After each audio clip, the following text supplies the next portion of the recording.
Law street Bharat, राष्ट्र के हित में। All India Muslim women personal law board ने सुप्रीम कोर्ट का दरवाज़ा खटखटाया है। उनकी मांगे एक्स्ट्रा जुडिशियल और एक तरफा तलाक के खिलाफ है।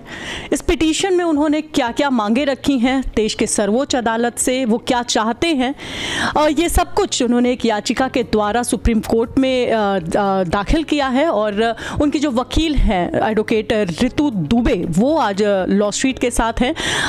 मैम, लॉ स्ट्रीट से बात करने के लिए पहली बात तो सबसे ज़्यादा धन्यवाद आपको। क्या है याचिका में और क्या मांगे रखी हैं आप लोगों ने? आपका भी बहुत बहुत शुक्रिया। देखिए, याचिका में हमने सबसे पहले तो ये बोला है कि जो प्रोसीजर है, जिस प्रोसीजर से तलाक दिए जा रहे हैं, वो प्रोसीजर सही नहीं है। अगर कुरान की भी बात करें तो उसमें भी एक स्पेसिफाइड प्रोसीजर दिया हुआ है कि जिसको फॉलो करने के बाद ही तलाक इफ़ेक्टेड होगा। लेकिन आज जो देख रहे हैं, जो केसेस हमारे पास आ रहे हैं, उसमें कहीं पे भी उस प्रोसीजर को फॉलो नहीं किया जा रहा है।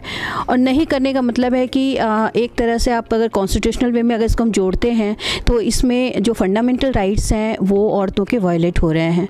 चाहे आप आर्टिकल 14 ले लीजिए जो इक्वलिटी का राइट देता है, चाहे आर्टिकल 15 ले लीजिए, उसमें भी रिलीजन, कास्ट, ये सबको दर्शाया गया है। आर्टिकल 21 जो डिग्निटी को दर्शाता है, उसमें भी वो सारी चीज़ें, इनफैक्ट आर्टिकल 25 भी जो कि सबको अपने अपने धर्म को मानने का अधिकार देता है, उसमें भी डिस्क्रिमिनेशन है उसमें, क्योंकि सामने वाले से कोई पूछा नहीं जा रहा है। आप अपनी तरफ से एक तरफा तलाक आप देकर फ्री हो जा रहे हो, चाहे वो फतवा के रूप में हो, चाहे रजिस्टर्ड पोस्ट के रूप में हो। तो ये मतलब मेरी नज़रों में या कॉन्स्टिट्यूशन नज़रों में तो ये वैलिड नहीं है। बिल्कुल, लेकिन जो सरिया है, जो मुस्लिम लॉ कहता है, उसमें ये लिखा हुआ है और उसके हिसाब से ही जो भी तलाक के प्रोसीजर है वो होता है। तो अब क्या एक देश एक कानून व्यवस्था की मांग से देखा जाए? बिल्कुल, देखिए, जब सबको वोट करने का अधिकार है तो हर किसी को, हर औरत को यहाँ पे अपने न्याय के लिए, अपने अधिकार के लिए बोलने का भी अधिकार है। और उसको हमारी न्याय प्रणाली या सरकार की ये ड्यूटी बनती है, ये जिम्मेदारी बनती है कि उनको भी वही अधिकार दिए जाएं जो बाकी कम्युनिटी की औरतों को हैं, जो अपने अधिकार के लिए लड़ती हैं, उनको न्याय मिलता है तो इनको भी इसी तरह से न्याय दिया जाए।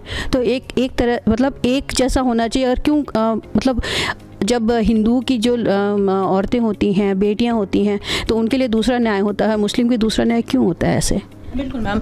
तो क्या जिस तरीके से महिला यहाँ पे हिंदू मैरिज एक्ट है, उसी तरीके से क्या कोई मुस्लिम मैरिज एक्ट की भी आप मांग रख रही हैं? और अगर है तो उसमें क्या चीज़ें आपने मेंशन करी? जैसे हमारा मुस्लिम वुमेन जो महिला सुरक्षा अधिनियम जो एक्ट 2019 भी पास हुआ था, उसमें भी कानून आया था। कानून बहुत अच्छा था, इसमें कोई मतलब उन लोगों ने बहुत कुछ सोचते हुए ही बनाया है। लेकिन क्या अगर इम्प्लीमेंटेशन उसका देखते हैं तो उसका पूरी तरह से नहीं हो रहा है। इसकी वजह अवेयरनेस भी हो सकता है कि लैक ऑफ अवेयरनेस हम कह सकते हैं कि जो कानून उसको पूरी तरह से लोगों तक उसके बारे में पहुंचाया ही नहीं गया, चाहे वो प्रशासन हो, पुलिस हो।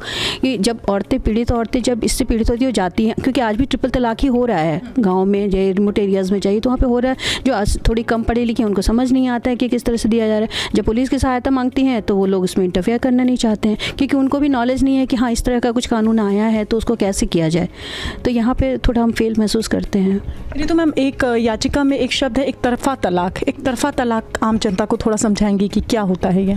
देखिए, एक तरफा तलाक का मतलब है कि आप अपनी मर्जी से, अपने विल से, बिना सामने वाले को पूछे हुए, बिना उसकी उसको समझाए हुए या बिना मीडिएशन के, मतलब बिल्कुल वन साइडेड जिसको बोलेंगे कि अपनी मर्जी आई, आज हमने अपना एक फतवा जारी करा दिया कहीं काजी से, कहीं से लेके, या थोड़ी बहुत भी लड़ाई झगड़े हुए तो उसको भगा दिया मारपीट की, और फिर पीछे से उसको नोटिस के थ्रू या एक सिंगल पेपर पे भी तलाक हो जा रहा है। लिख के भेज दिया कि ठीक है, हमारा आपके साथ नहीं बन रहा है, आप हमारे साथ एडजस्ट नहीं कर पा रहे हो और हमारा तलाक हो गया, अब हमारा सारा जो रिस्पॉन्सिबिलिटी थी मेरी ख़त्म हो गई।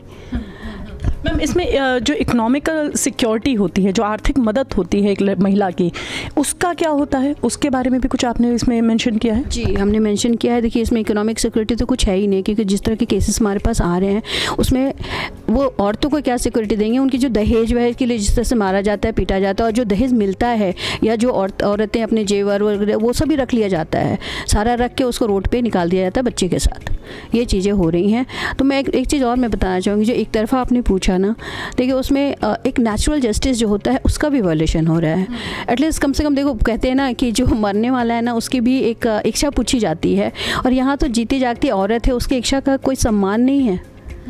एक बार तो पूछो ना, उसको बताओ तो सही कि आखिर वजह क्या है। आप ऐसे तो नहीं बोल सकते, आप किसके कैरेक्टर पे बोल देंगे कि आपका कैरेक्टर सही नहीं है। आप प्रूफ करो ना कि कैरेक्टर क्यों नहीं सही है, आप वजह बताओ। वजह बताने के बाद अगर नहीं बनता तो ठीक है, अलग हो जाए, बट सम्मान के साथ, अपमान के साथ नहीं कि आप मारपीट के बच्चे को रोड पे, वाइफ को रोड पे फेंक दिए और इसके बाद अपनी दूसरी शादी कर ली, अपने आराम से रह रहे हो।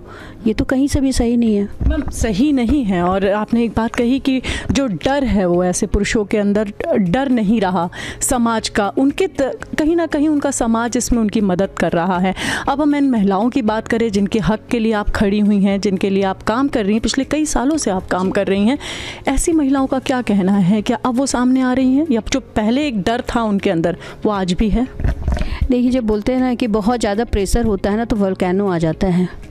ठीक है, अगर धरती के अंदर भी अगर बहुत ज़्यादा अगर प्रेशर हो जाए तो वोल्केनो क्या होता है, फटता है।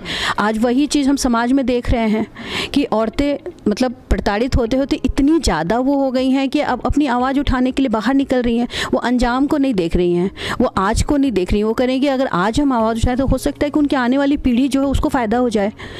तो ये जागरूकता आ रहा है, ये बहुत अच्छी मतलब अच्छा साइन मानेंगे इसको कि लोग अपने हक के लिए, अपने राइट के लिए बाहर आ रहे हैं। और शिक्षा को भी हम बोलेंगे कि आजकल लड़कियां भी काफ़ी एजुकेटेड हो रही हैं, तो उन्हें अपने राइट्स क्या हैं उनके बारे में उनको पता है, तो उसके लिए फ़ाइट कर रही हैं। लेकिन हाँ, कुछ हद तक कुछ तलबे तक हैं लोग जहाँ पे कि चीज़ें पहुँच नहीं रही हैं, अवेयरनेस नहीं पहुँच रहा है, तो वहाँ हमें अवेयरनेस बढ़ाना है ताकि वो भी बाहर आएँ। लेकिन कभी भी देखिए, बहुत ज़्यादा कोई भी जगह आप स्प्रिंग को ही अगर बहुत ज़्यादा प्रेस कीजिए तो वो ऊपर उठता ही उठता है। यही हालत यहाँ पे भी है, बहुत ज़्यादा दबा दिया गया तो एक न एक दिन तो ये वोल्केनो फटना ही था। बिल्कुल, वोल्केनो फटना था। और मुस्लिम महिला समाज में ये जो एक तरफा जो कानून है जिसमें महिलाओं के जो हक है, उनके अधिकार हैं, उसका ध्यान नहीं दिया जा रहा है। इन देश की तमाम मुस्लिम महिलाओं की आवाज़ बनी हैं एडवोकेट रितु दुबे जी। आज हमसे बात करने के लिए बहुत बहुत शुक्रिया मैम।